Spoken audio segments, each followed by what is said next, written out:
बयापुरिया, इस बंदे को तो आप जानते ही होंगे। ये आदमी कभी जिम नहीं गया, लेकिन घर पर रहकर इसने ऐसी बॉडी बना ली कि खुद प्रधानमंत्री श्री नरेंद्र मोदी ने इन्हें मिलने के लिए बुलाया। तो अब आपको ये तो समझ ही जाना चाहिए कि बॉडी बनाने और वेट गेन करने के लिए जिम जाना जरूरी नहीं है। बॉडी वेट एक्सरसाइज करके मसल्स गेन की जा सकती है, और अंकित बयापुरिया इसका सबसे बेस्ट एग्जाम्पल है। देखो, एक बात मैं आपको खुलकर बता देना चाहता हूँ कि अगर आपके पास अच्छा खासा पैसा हो तो बॉडी बनाना कोई बड़ी बात नहीं है, लेकिन मेहनत तो फिर भी आपको उतनी ही करनी पड़ेगी। और अगर आपके पास पैसा नहीं है या फिर जिम जाने का टाइम नहीं है तो भी आप घर पे मेहनत करके पसीना तो बहा ही सकते हो। और बिलीव मी, आप जितना ज्यादा पसीना बहाओगे आपका वजन उतना ही बढ़ता जाएगा। पसीना इज इक्वल टू वेट। इस फॉर्मूले का मतलब मैं आपको वीडियो के एंड में बताऊंगा। मैं भी एक मिडिल क्लास फैमिली से बिलोंग करता था, तो मैं ये बात अच्छी तरह से समझता हूँ कि एक स्टूडेंट लाइफ में हमारे पास उतना पैसा नहीं होता कि हम महंगे महंगे जिम ज्वाइन कर सकें। लेकिन ये बहुत बड़ा मिथ है कि केवल जिम जाने से ही बॉडी बनती है। मेरे ऐसे बहुत सारे दोस्त हैं जिन्होंने आज तक जिम देखा भी नहीं,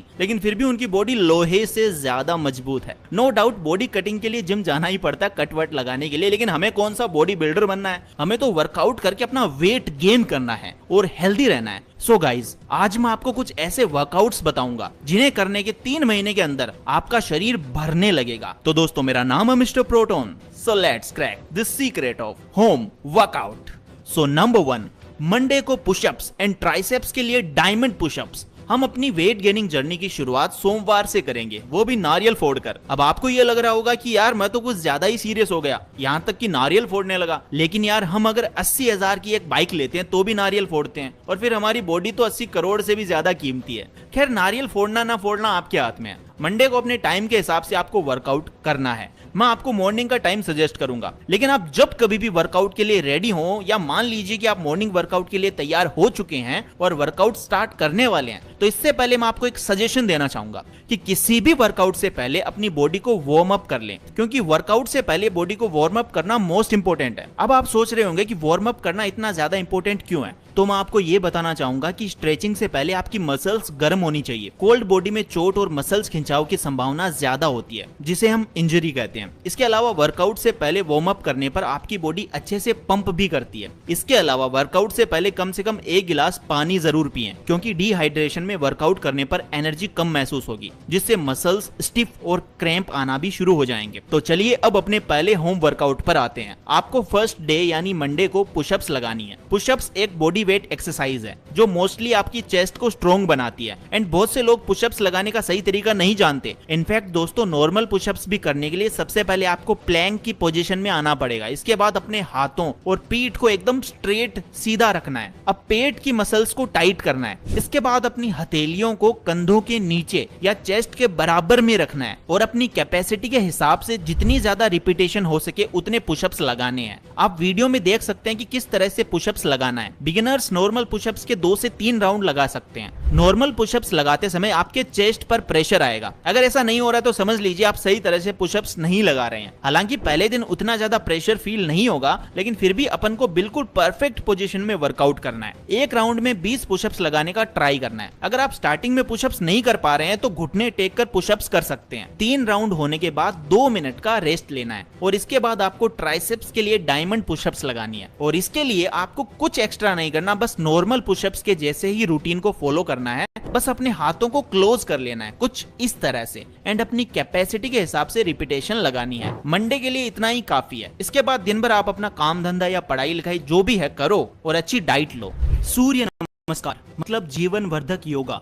मोदी जी इसी सूर्य नमस्कार के दम पर 73 साल की उम्र में भी देश चला रहे हैं। सूर्य नमस्कार के दौरान पेट के सारे ऑर्गन्स की स्ट्रेचिंग होती है, जिससे आपका पाचन तंत्र सुधरता है। और यार, आप बस इतना समझ लो कि अगर पेट नहीं है सफा तो आपकी हेल्थ हो जाएगी बेवफा। मैं मजाक नहीं कर रहा हूँ। जितने भी लोगों की बॉडी नहीं बनती उनमें से 90% लोगों का पेट खराब रहता है। सो गाइस, जिन लोगों को कब्ज, अपच और पेट में जलन की शिकायत होती है उन्हें डेली सूर्य नमस्कार तो करना ही चाहिए। इससे आपकी रीढ़ की हड्डी में लचीलापन और मजबूती भी आती है।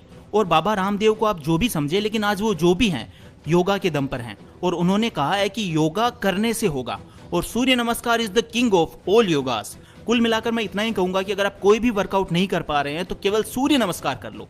डेली 5-6 बार भी अगर आपने कर लिया तो वजन भी बढ़ेगा और आपकी हेल्थ भी बढ़ेगी।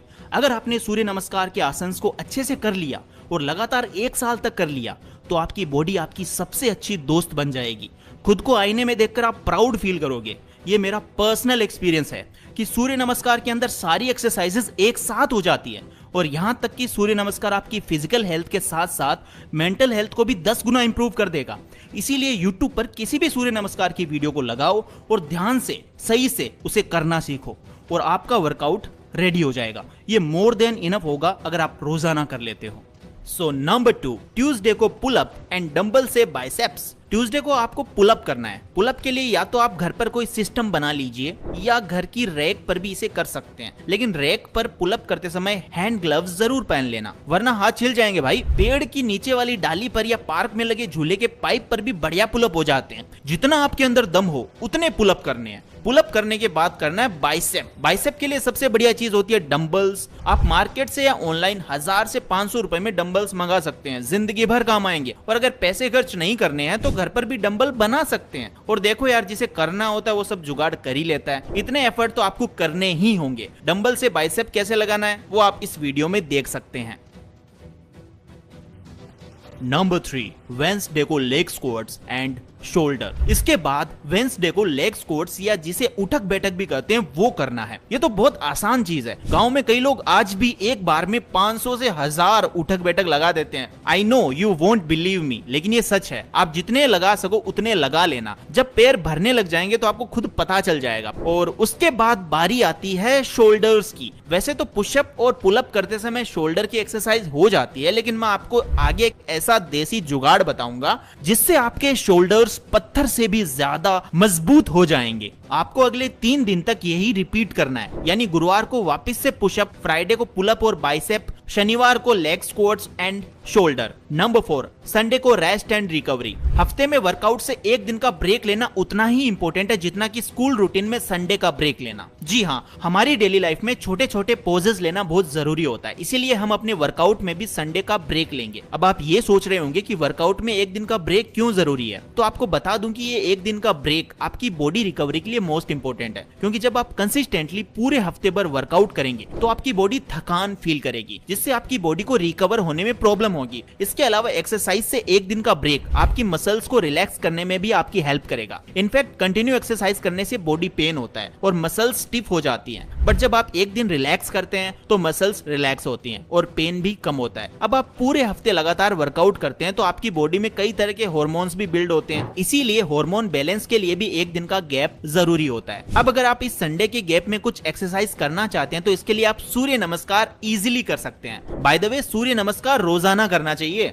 इसीलिए अगर आप चाहें तो इसे डेली वर्कआउट में भी शामिल कर सकते हैं। अब सूर्य नमस्कार के क्या क्या बेनिफिट्स हैं ये तो आपको बचपन से बताए जा रहे हैं, तो ब्रेक वाले दिन यानी संडे को सूर्य नमस्कार करना ही करना है। बाकी संडे को आपको ज्यादा कुछ नहीं करना है। संडे के दिन जितना हो सके उतना रेस्ट करो और अच्छी डाइट लो, और जितना आप ज्यादा पानी पियोगे उतना ज्यादा सही रहेगा, क्योंकि ये तो आपको पता ही होगा कि हमारी बॉडी 70% पानी से बनी है, तो पानी कम नहीं होना चाहिए। इवन मैंने तो बड़े बड़े एथलीट और बॉडी बिल्डर को देखा है जो संडे को टाइम पास करने के बजाय दिन भर रेस्ट करते हैं और अच्छी नींद लेते हैं। अरे मुझे अचानक से याद आया, मैं शोल्डर की एक्सरसाइज के बारे में कुछ बताने वाला था, और उस चीज का नाम है रस्सी। अगर आपने कभी पुराने जमाने की फोटो या पुराने जमाने की फिल्मों को ध्यान से ऑब्जर्व किया है तो जब भी इंसान घर से बाहर जाते थे तो उनके कंधे पर एक लंबी रस्सी जरूर होती थी। जंगल में शिकार करने जाना हो या फिर लंबी यात्रा पर जाना हो, रस्सी उनका सबसे बड़ा हथियार हुआ करती थी। लेकिन जिम और मॉडर्न कल्चर में लोग रस्सी की अहमियत भूलते जा रहे हैं, और मैं ये इसीलिए बता रहा हूँ क्योंकि रस्सी से आप बॉडी भी बना सकते हैं। अपने घर की छत या आसपास किसी भी पेड़ के ऊपर रस्सी डालकर आपको उसके ऊपर चढ़ना है। जब आप ऐसा करोगे तो आपके शोल्डर और बैक पर बहुत ज्यादा प्रेशर पड़ेगा, और आप खुद करके देख लेना, अगर 1 महीने तक आपने ये कर लिया तो आपके हाथों की ग्रिप,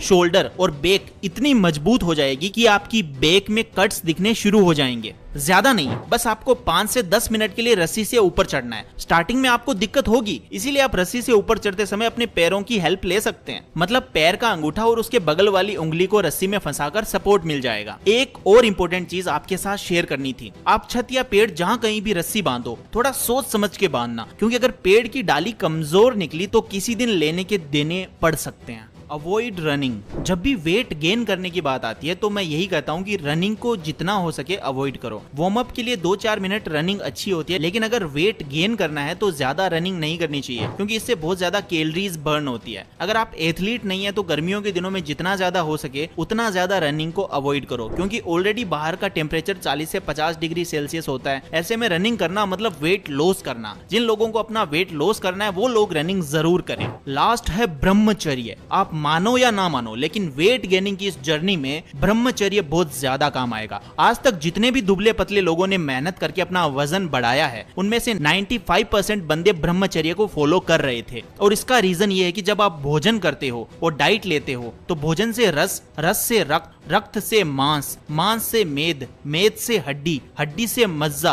और मज्जा से वीर्य बनता है। और इस प्रोसेस को 1 महीने से भी ज्यादा का टाइम लगता है। तो आपको यह बात समझनी चाहिए कि अगर वेट गेन करना है तो आपको अपने सीमन को बचाकर रखना होगा। और यार एक बात बोलूं, अगर आपने अपना वीर्य बचा लिया तो वैसे भी आप अपनी लाइफ में 90% लोगों से आगे निकल जाओगे। So guys, save your semen and gain your weight. Start your weight gaining journey from today, it's never late. And जैसा कि मैंने वीडियो के स्टार्ट में कहा था कि आपका पसीना आपके वेट को इक्वली ट्रीट करेगा, तो इसका मतलब ये था कि अगर आप डेली 50 ग्राम पसीना बहाते हो तो खुद नोटिस करना कि 1 महीने के अंदर आपका 1 से 1.5 किलो वजन बढ़ जाएगा। तो दोस्तों, अगर आप भी सोसाइटी में डोमिनेट करना चाहते हो, जो कि हर कोई चाहता है, तो आज से ही अपनी बॉडी और वेट पर ध्यान देना स्टार्ट कर दो। बाकी अगली वीडियो आपको किस टॉपिक पर चाहिए मुझे कमेंट करके बता देना। Till then, take care, love you all and